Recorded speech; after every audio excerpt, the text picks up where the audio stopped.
This is a specific guide, The Hallucinogenic Plants of North America by Jonathan Ott.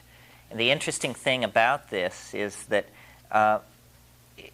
it's pretty compendious, meaning there are things discussed here that you just won't find discussed anywhere else, probably because there are so few hallucinogenic plants in North America. This guy really had to scratch to produce a book about it. But this is useful for that. Similar but more broadly based is this book, Narcotic Plants, terrible title, by William M. Bowden. But this book has a lot of visuals in it, and why I value this book is because he has a more liberal definition of psychoactivity than most people do. So consequently, his species lists are longer than anybody else's. So if somebody asks you about an obscure plant, is it psychedelic or not, this is where I look first, because he seems to list many things that nobody else has ever discussed. How do you spell his name? His name is spelled E-M-B-O-D-E-N, William M. Bowden. And he teaches, I think, at Riverside. I'm not sure, but some of you may know him. I don't.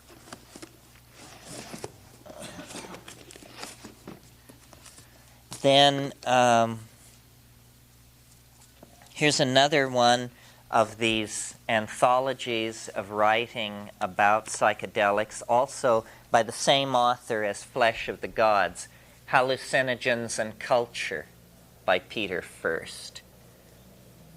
And again, this has articles on mushrooms, on the discovery of LSD, on ayahuasca, on cannabis and tobacco, the biochemistry of consciousness, shamanism as the religion, so forth and so on.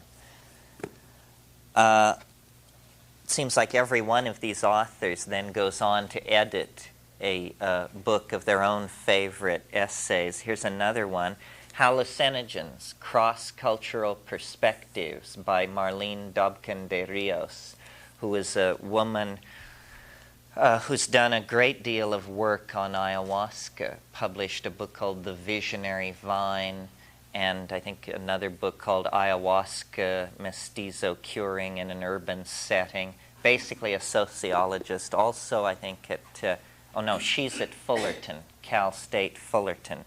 Spell her name. Yes, her first name is Marlene, M-A-R-L-E-N-E. Her last name is Dobkin de Rios, D-O-B-K-I-N space D-E space R-I-O-S. This book is published by the University of New Mexico Press. And then this is sort of the granddaddy of all of these anthologies. A very interesting book, hard to get, but fascinating. It's called The Ethnopharmacologic Search for Psychoactive Drugs. And it was the name of a conference that was given in San Francisco in 1967. And the plan at the time of the conference was to have it occur every year. But it never occurred again because, of course, everything was made illegal the next year, and this faltered. But to show you how, to what degree the government was of two minds about psychedelics, it says on the frontispiece of this book, sponsored by the Pharmacology Section, Psychopharmacology Research Branch, National Institute of Mental Health, United States Public Health Service, U.S. Department of Health, Education, and Welfare. So it was published at government expense. This is, in fact, a technical publication of the National Institute of Mental Health.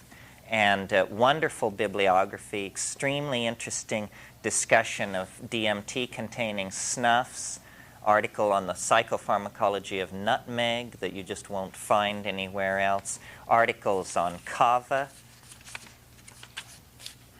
more unopened mail, and an article on the history of research into psychedelic plants that goes clear back to the medieval herbalists.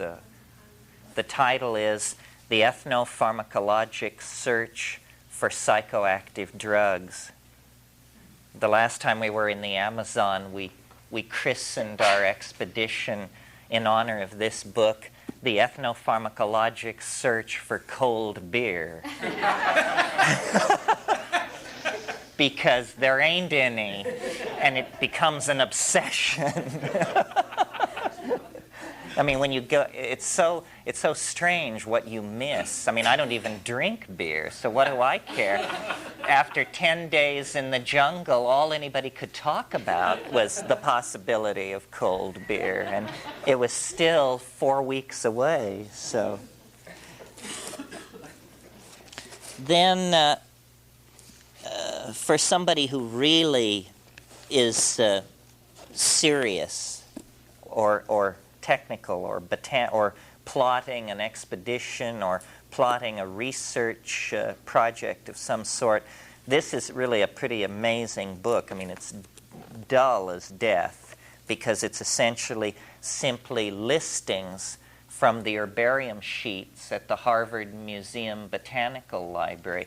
It was put together by Siri von Reis-Atschul, who was one of Schulte's graduate students, and along with Ara de Mar de Rosienne and Marlene Dobkin de Rios, some of the few women who have made significant contributions to this field when it was firmly in the hands of dominator male types. Anyway, this book is called Drugs and Foods from Little-Known Plants. And they're not whistling Dixie when they say little-known plants. And a typical entry reads something like this. Let me see what genus we're in here. 2510, Maria Beringo, Panama, Gilbert White, collection number 71, 1938, called Sigella, claimed to be poisonous. All we know about this plant. Its folk name, its scientific name, claimed to be poisonous. Next entry, 2511, Maria sessiflora, Honduras, collected by Junker, Dawson, and Hughes, collection number 5554, 1936, fruit reported edible when ripe. All we know. And you look through this, and some say hallucinogen or reported hallucinogen. But this touches foods. One of the things, it's not part of our concern here, but one of the things that's so frustrating when you do ethnobotany is to realize that people can be starving in environments where there are many food plants, but they don't utilize the food plants because they've accepted the values of a capitalist economy, and because the foods cannot be trucked to market or have a short shelf life, they're called pig food, and nobody will eat it. I mean, time and time in the tropics, I would come upon a plant that I knew to be edible and proteinaceous. Say to your informant or your guide, what's the story on this? Say, food for pigs. People don't eat it. But, you know, they're buying canned, tinned tuna fish and spam from the priests at the mission. So this is a way in which people's folk lore and folk heritage is distorted. Anyway, Harvard University Press, Sri von Reis-Atschul. Then a book by a good friend of mine, and if any of you are interested in ayahuasca or plan on going to South America where you may encounter ayahuasca, this book, Vegetalismo, Shamanism Among the Mestizo Population of the Peruvian Amazon. And this is a lovely book. This is about the people that I spent most of my field work time with. And you just cannot read this book without coming away with a sense of the depth and complexity of the ayahuasca worldview. its healing classifications, the power allies, the admixture plants, the magical songs. It's by Luis Eduardo Luna, who I know has lectured and shown his films here at CIIS. He's an excellent person, a very good friend of mine. To my mind, probably the person doing the best anthropological work on ayahuasca in the world right now. The publisher, in case you want to try and track this down, is Almqvist, ALMQVIST, and Vilksell International, Stockholm. So it's a Swedish publisher. If any of you are just dying to have this book, order it from Lux Natura. We have 3 copies left, and this is not one of them, so don't try and buy this one from me. Well, I don't know if anybody actually wants them. Do you want them? It's a $20 item. Okay, I'll bring them and you guys can fight over it and decide what you want to do. And then this is the last one that I was going to mention because this could have been the title of our weekend. This is Psychedelic Drugs Reconsidered by Lester Grinspoon and James Bacalar.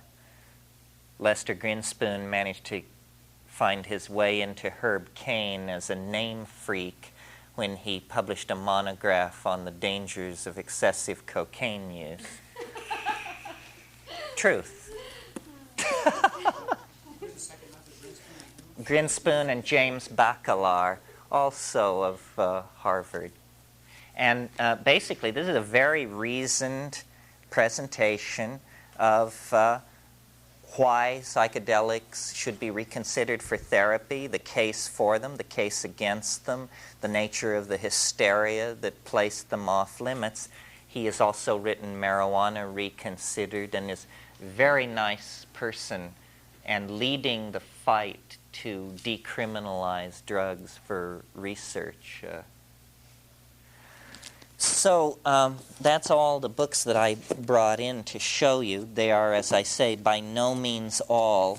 The only resource that I would mention for the serious student of these things that I didn't bring in is nobody should try and deal with this subject without being aware of what's called the Harvard Museum Botanical Leaflets. And these are a series of leaflets that have been published since the 30s by the Peabody Museum in Boston. So write to the Boston Museum Botanical Garden, say you want a list of the leaflets, and they cost between $1 and $4 a piece, and they deal all of Schulte's papers, all kinds of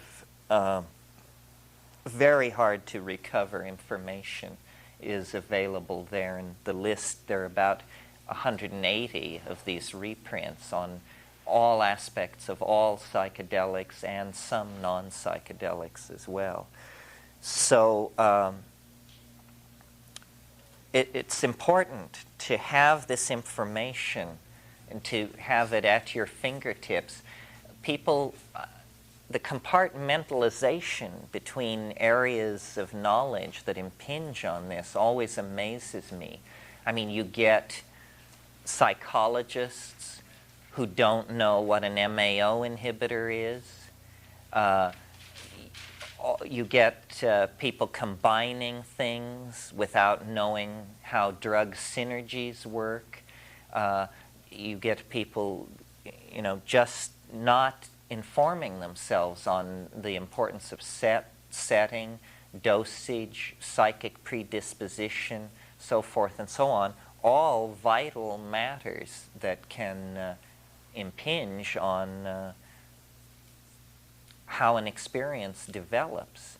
And if you will take the time to inform yourself, you will feel much more sure of what you're doing, and that in itself can alleviate confusion and negative reactions. Well, so then I thought what I would do is sort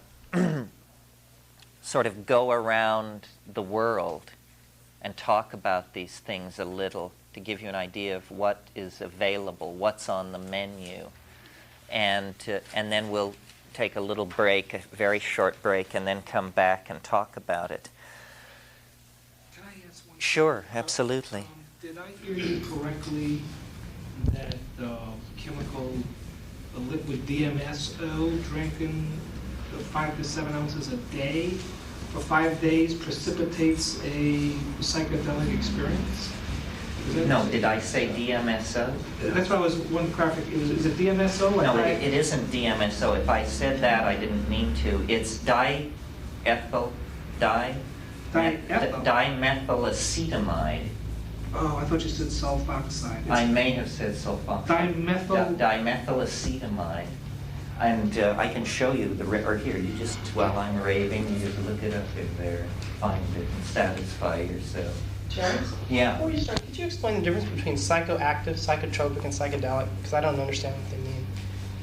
Yeah, if I can. Psychoactive means exactly what it implies, that you can detect this compound as a higher cortical experience. That's all. I mean, to my mind, a higher cortical experience is a shift of mood, depression, elation,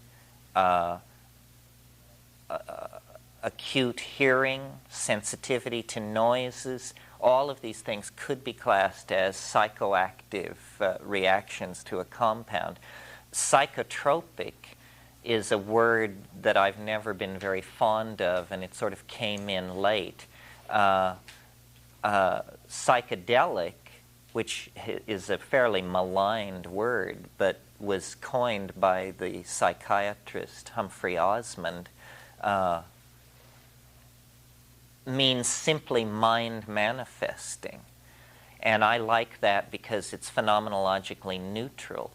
Now, some people have tried to push the word entheogen for these things, meaning literally God-inducing. But to my mind, this carries a huge amount of ideological freight that we may not wish to buy into. I mean, maybe it's God-inducing, maybe it isn't. But psychedelic, meaning mind-manifesting, is pretty good. And then if all of these make you uncomfortable, you can just fall back on a completely phenomenological description and call them consciousness-expanding drugs. But there are drugs that I would not, for instance, I don't consider, well, I certainly don't consider alcohol a psychedelic, but clearly a psychoactive. What about MDMA or marijuana or something? Well, marijuana is one of these things that's so widely variant, both in how people react to it and how strong it can be. I would call MDMA a psychoactive drug, not a psychedelic drug. And then I use the word hallucinogen a lot. And a lot of people don't like that, even people in the field, and say, well, hallucinogen seems to imply that it's an illusion. But not, in my mind, I don't hear that. I'm fascinated by hallucinations. I mean, to me, that is the sine qua non that you're getting somewhere. I guess because it's just my philosophical biases. But a hallucination, it's such an extraordinary concept, isn't it? To see something which isn't there. And I don't mean to misread a surface so that you think it sticks into the room, which in fact sticks out of the room or something. I mean seeing something that is not there. And then that divides into two classes. Seeing an ordinary object, which is not there. And I think this is what most people think a hallucination is. Here is a bicycle. Is it real or not? The drug-crazed victim cannot tell. But most hallucinations are of things which can only be hallucinations because that's what they are, you know. And so they have this aura of the unexpected and the other and the intrusive alienness. people have claimed to me that they have seen objects which are not there, which are completely ordinary. That is more typical of accounts of datura users, people who take high molecular weight tropanes, such as occur in Jimson weed and those kind of things. But my brief experimentation with that is it is what I call a deliriant rather than a psychoactive. I mean, when you take datura, you are so messed up that you literally lose all discrimination. Belladonna. Yeah, belladonna. You can't tell exactly where you are. You can't tell thinking about being somewhere from being there. Well, you're in no shape to undertake a spiritual quest if you're that discombobulated. So, what I like are the things which do not destroy what I call core functions. In other words, there is still an evidence-gathering, observing mind left intact, and the disruption of perceptual input, if you want to put it that way, is pretty much confined to the visual cortex and then to the metaphor-forming capacity that is relating to the visual cortex. But I don't like things which confuse you, which impair judgment. What about sativa divinera? Salvia divinorum. Well, that's that's an obscure one about which not much is known, although in the past year they've learned the absolute chemical characterization of the psychoactive compound, which is called salvorine alpha.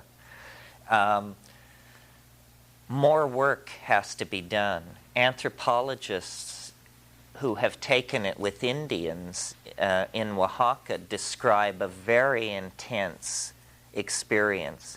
When we grew it in Hawaii and took it exactly the way these people said to do it, it was an experience, but it was not clear whether it was psychedelic or merely so physiologically active in such a complex way that you couldn't tell exactly what was going on. The impression, which was not mine, but Katz and a beloved dean,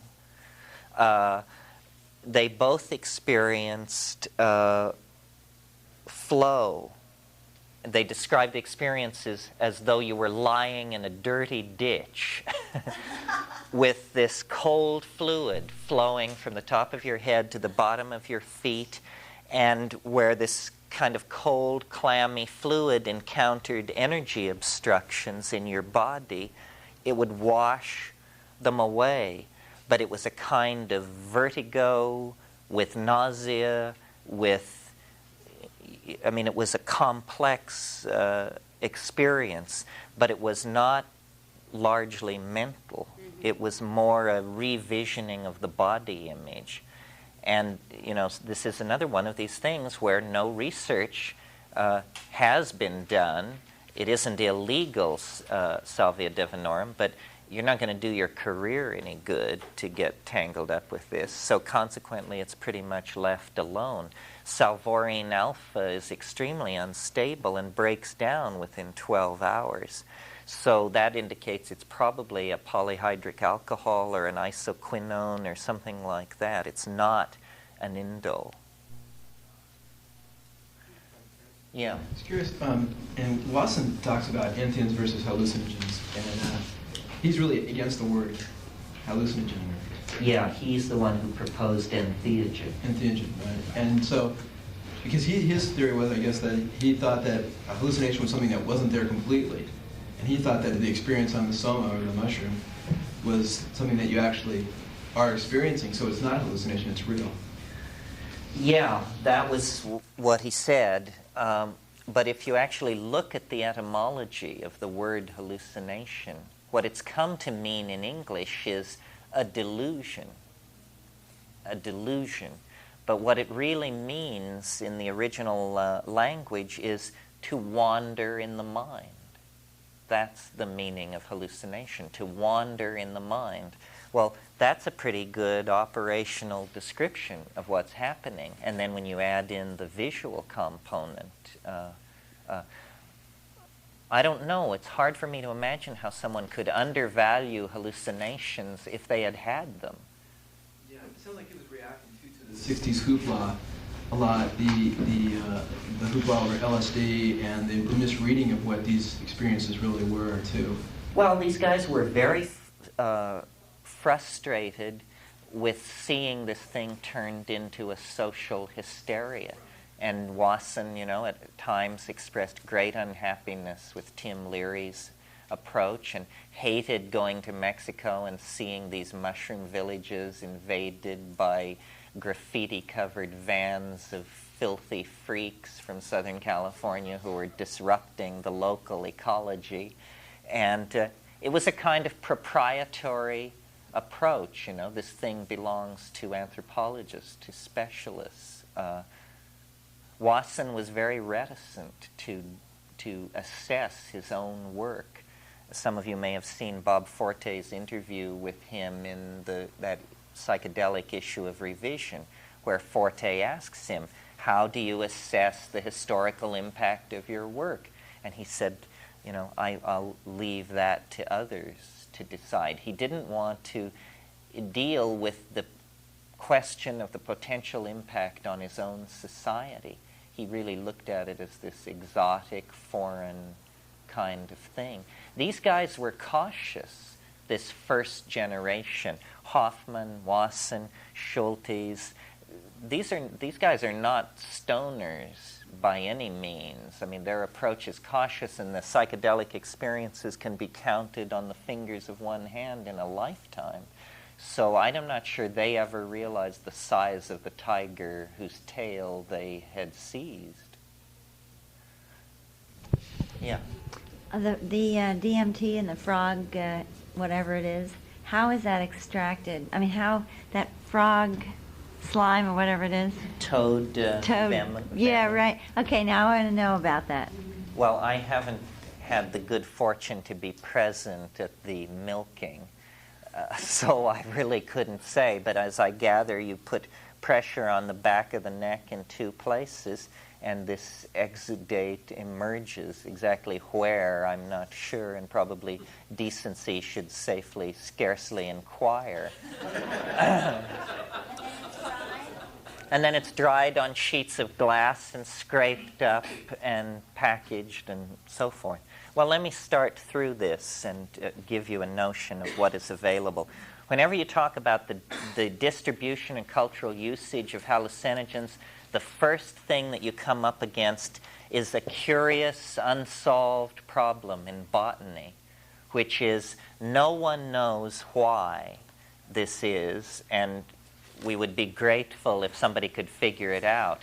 But for unknown reasons, there is a tremendous concentration of psychoactive plants on the South American continent. The South American continent has more known hallucinogens than the rest of the planet combined.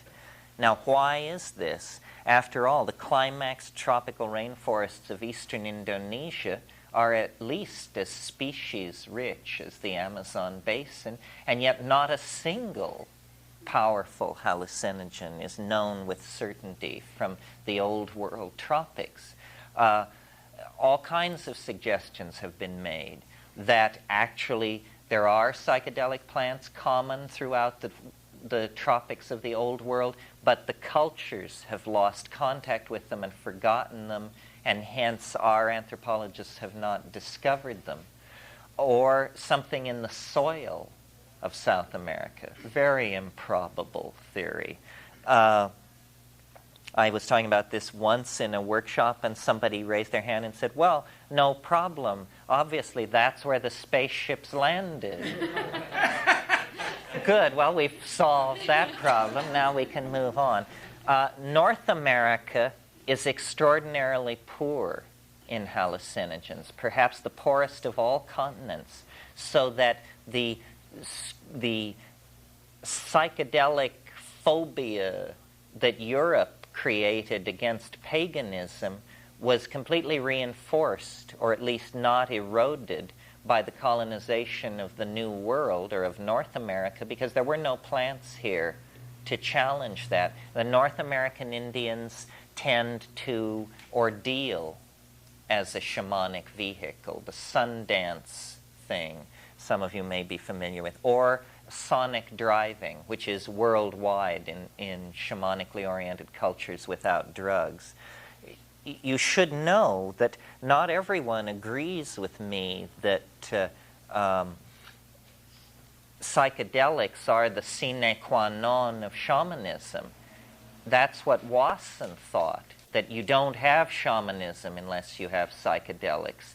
If you have people calling themselves shamans and not using psychedelics, then they are cut off from the older level of tradition, and through ritual, drumming, ordeals, starvation, flagellation, they are creating near psychedelic or pseudo-psychedelic states. Now, a brilliant and respected commentator on comparative religion like Mircea Eliade, who I quote whenever it suits my purpose, totally disagreed with this and said no, what he called narcotic shamanism, which means psychedelic shamanism, the choice of the word tells you that the guy had a problem. Narcotic shamanism is decadent shamanism. And the flagellation, the starvation, the ordeals, and the drumming, that's the real shamanism. And it's only when the tradition is abandoned and decadent that a culture will turn to drugs. I maintain this is nothing more than he was a Romanian who became an academic in Paris. I maintain that this is nothing more than his Western cultural bias operating. Also in his youth, he was pretty infatuated with yoga. They will insist to you, that drugs are an inferior path. However, if any of you who are scholars of yoga should know that all yoga is based on the Yogic Sutras of Patanjali, 2nd century BC Hindu Vedic commentator.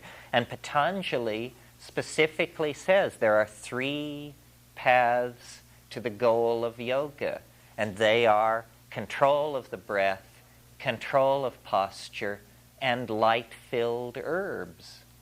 It says it right there, stanza 6 of the Yogic Sutra of Patanjali.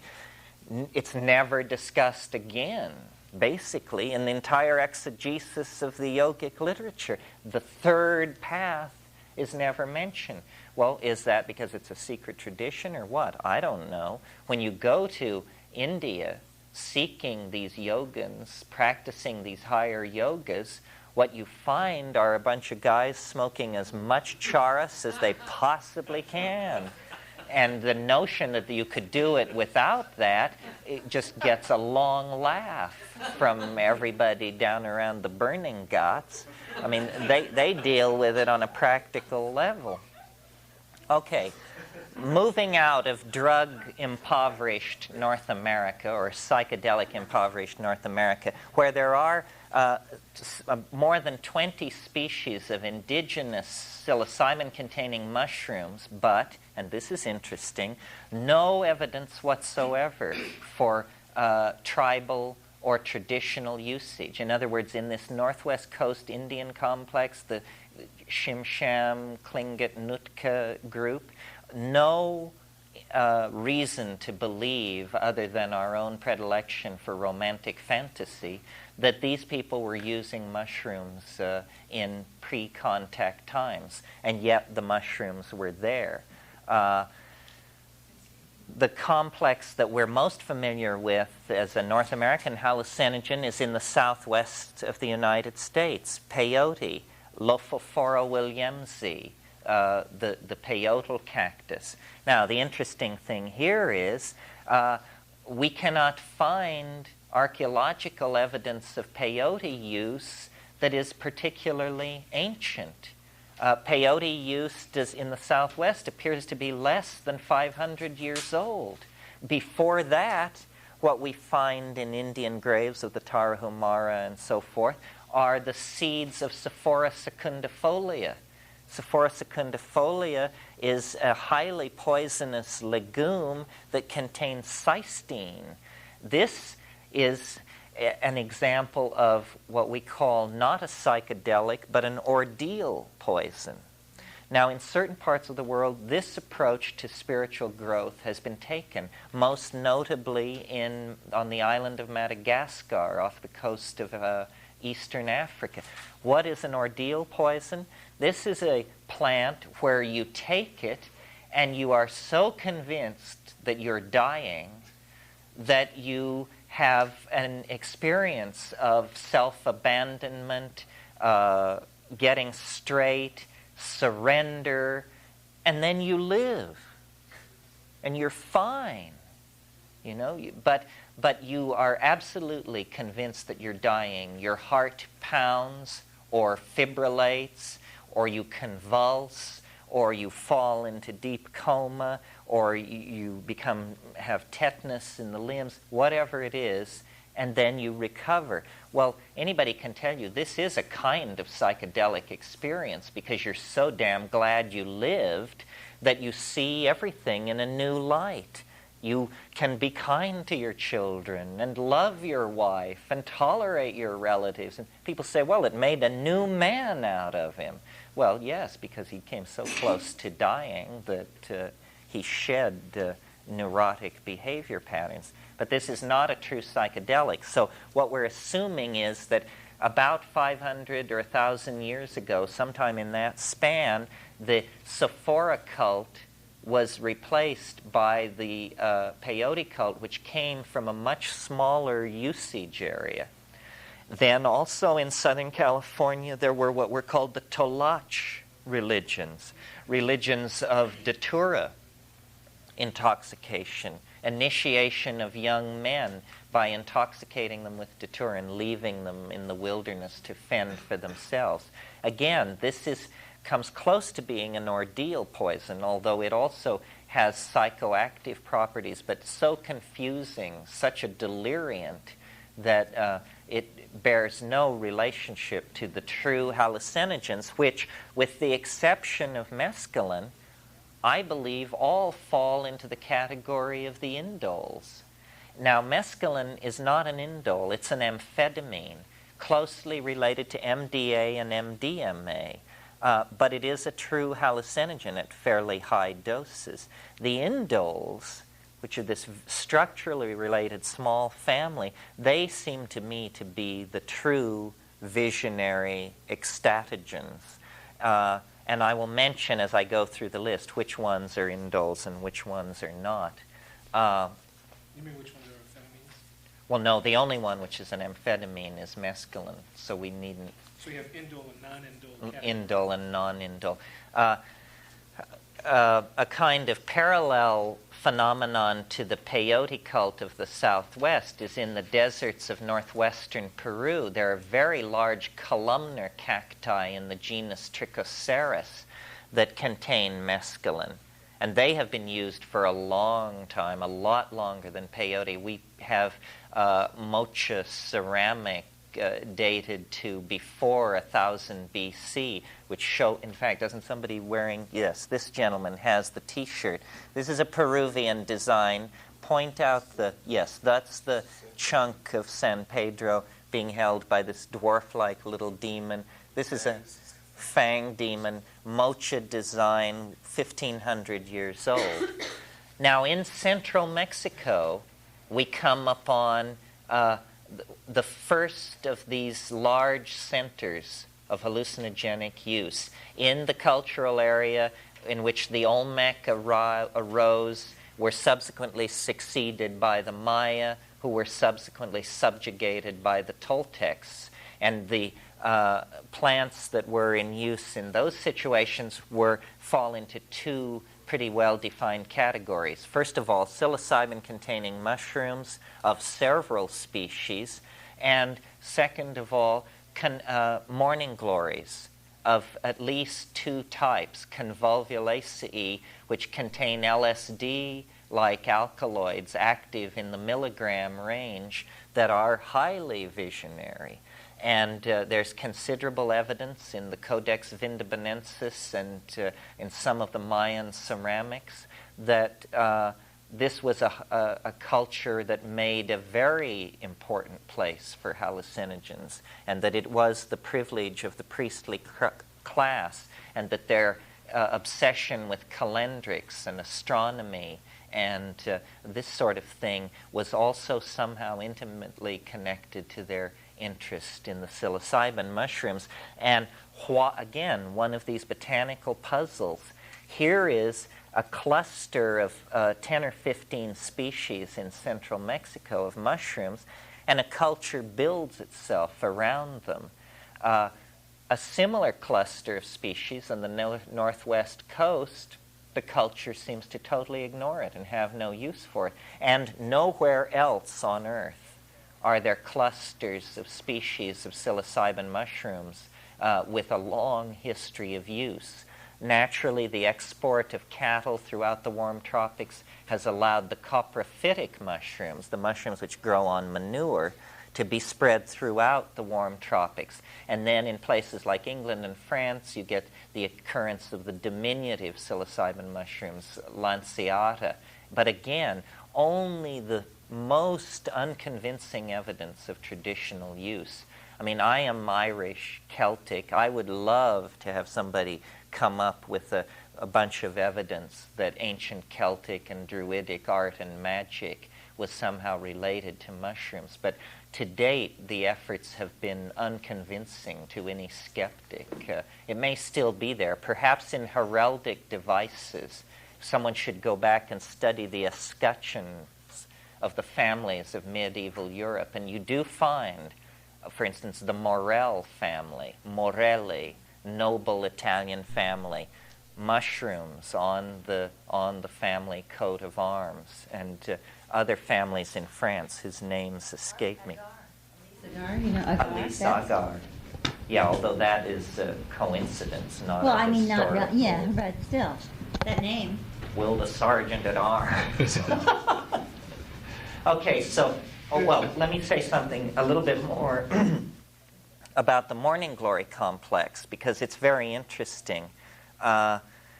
LSD, discovered by Albert Hofmann in 1937 and so forth, comes from ergot, comes from an organism called claviceps, or Claviceps paspali, which is a smut which grows on ergot, a humbler organism.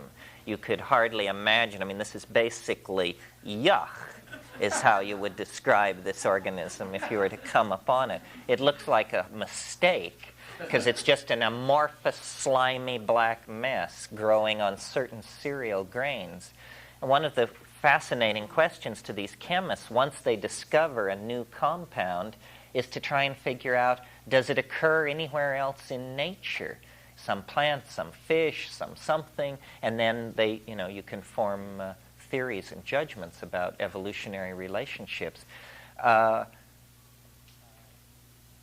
So Albert Hofmann, the discoverer of LSD, was amazed when carrying out analytical work for Gordon Wasson on magic morning glory seeds that had been sent to Wasson from Schultes. He discovered the same compounds, or very closely related compounds, as he had synthesized to make LSD. I'm going to slightly jump around here now and say that in India, there are 13 species of morning glories in a different family, not in the family Ipomoea or the family Turbina, which are the Mexican families, but in the family Argyrea.